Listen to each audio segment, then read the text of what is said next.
defendant Donald Trump has gotten some good news from a legal perspective for him and some bad news. And it's all happening today because he has so many cases and challenges going that sometimes, well, it rains legal news. Now, let's start with these two New York cases. Trump was back in court in New York for a hearing in that big hush money case. And this is the bad news Trump got today, even if the court sketch artist caught him smiling or smirking or just making whatever face you call that, according to the sketch. No cameras, of course, allowed in New York courtrooms.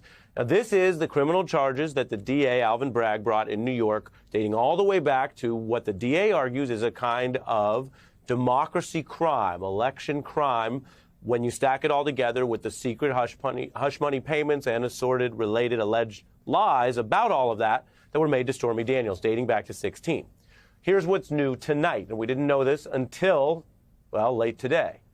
The trial is back on. Trump's delay tactics have failed. The judge ordering an April 15th trial date, which is a rejection of the many ways that Donald Trump's lawyers argued it should have been much later. Everyone has seen those delay tactics, and as I've told you, in some courtrooms they have worked. They failed today.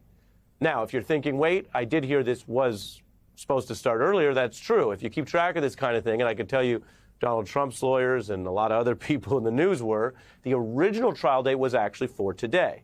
It was delayed not because of Donald Trump's efforts, but because some new documents on the government side came to light. And as you may recall, the DA said, okay, in fairness, we're not going to try to stick to the exact same date.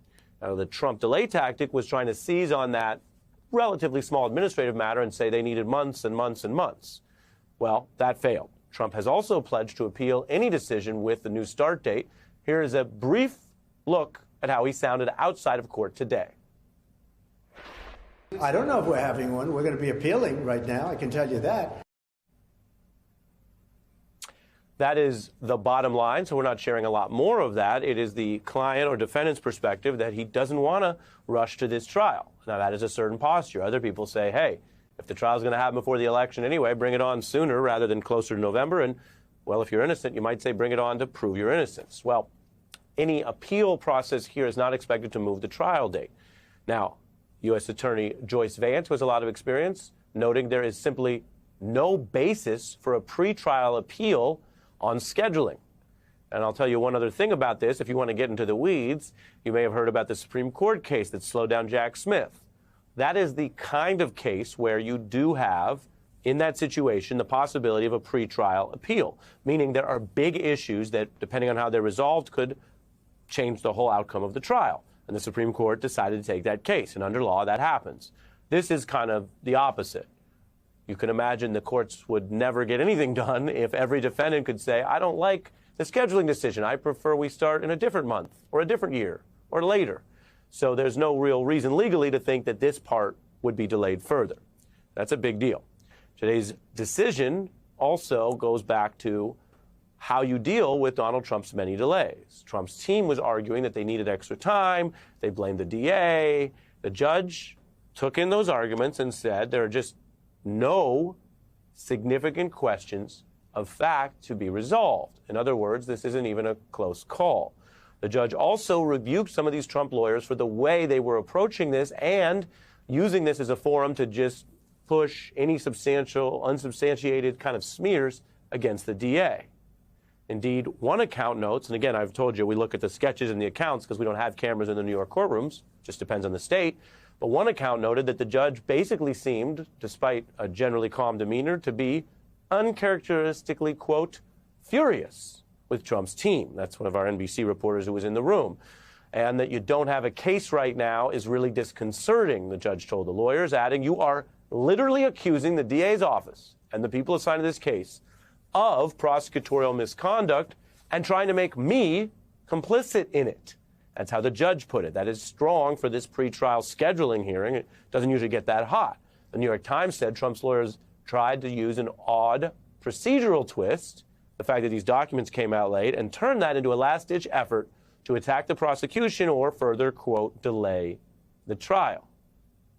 Now, those tactics, as I mentioned, did not work, and it's a sign of either throwing everything at the wall, which Trump and his lawyers famously have done a lot, or it could be the sign of a weak case. In other words, it is a far-fetched thing to claim that the prosecutors are the one committing the crimes. That's what a misconduct allegation is. And judges don't look kindly at it if you don't have any evidence. So the headline tonight, when you take that all together, is this case in New York, 3 weeks from now, is set to be Donald Trump's first criminal trial. After all the debate and all the talk, what you see here is back on. We've updated these charts.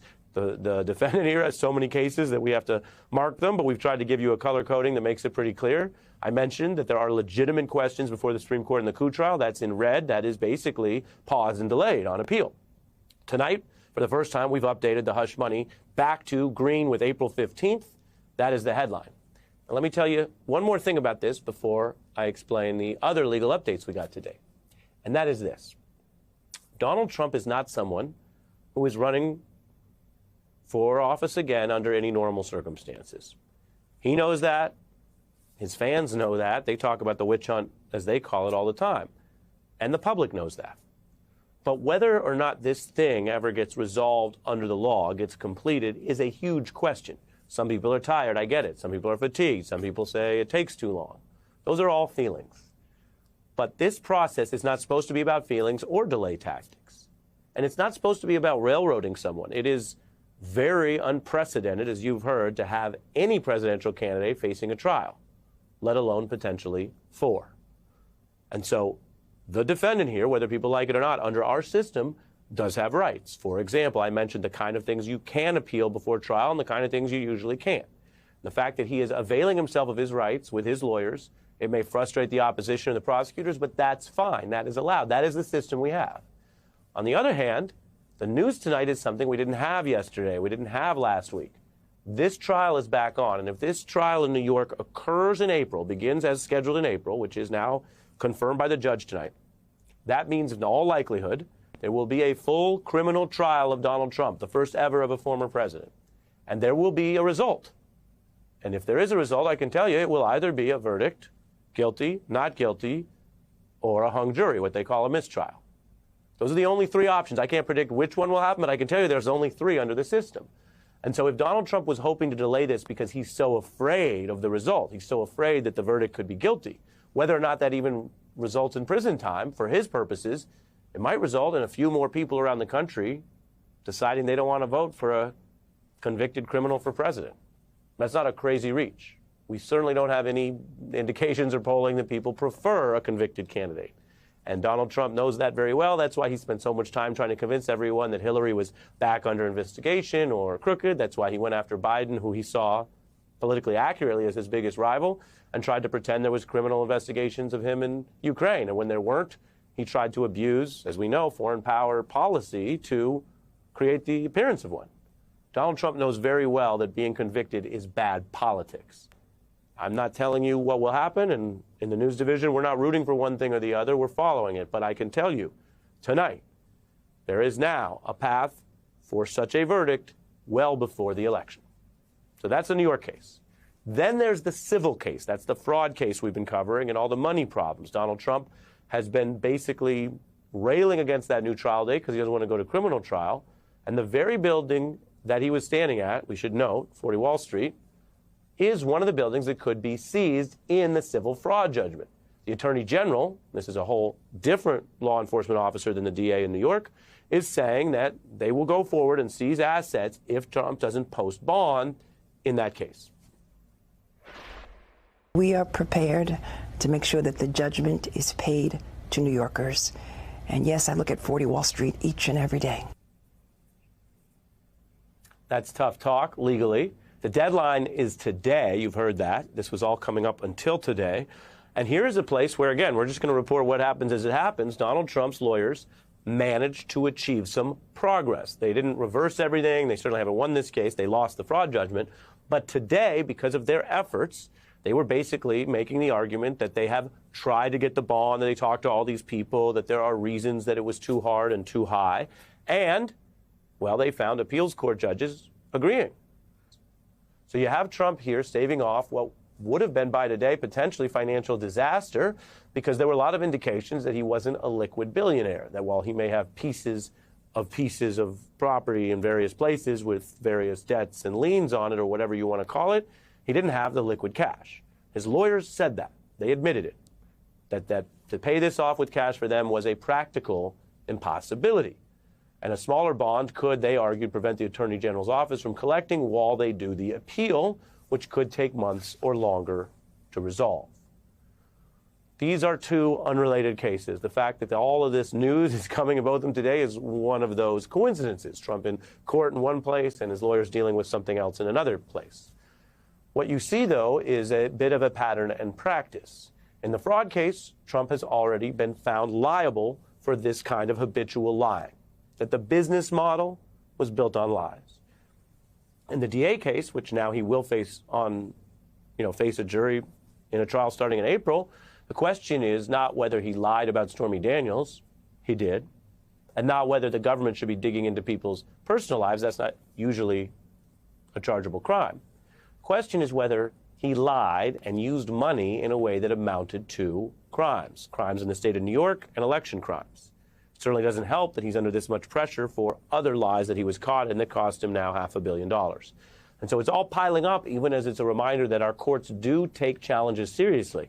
Indeed, anyone crying witch hunt would have to sound really bananas today, or kind of pause and stop saying that for a day, when this New York judge, whatever their background, whatever you think New York lawyers are like, and whether or not they voted for Trump, this judge came in and said, well, let's be reasonable, let's reduce the bond, let's give it a little more time, that's only fair. And that kind of fairness is exactly the thing that worries Donald Trump about a potential conviction. You don't need all of America to think this is fair. You just need 1 out of 20, 1 out of 15 independent voters to think that a fair system convicted him and that they don't want more of that kind of Trumpism.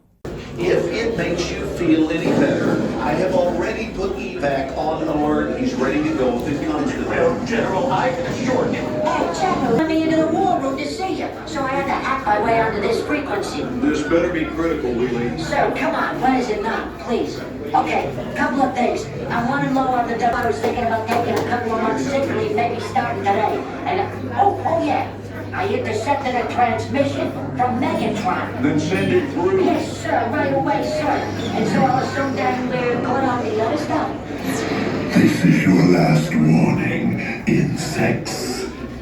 Relinquish what remains of the Allspark. So who's the insect? You?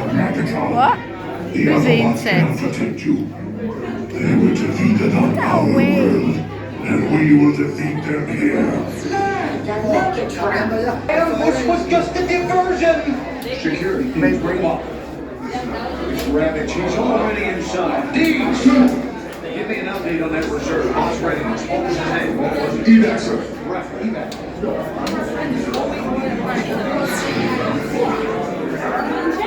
She's right in front.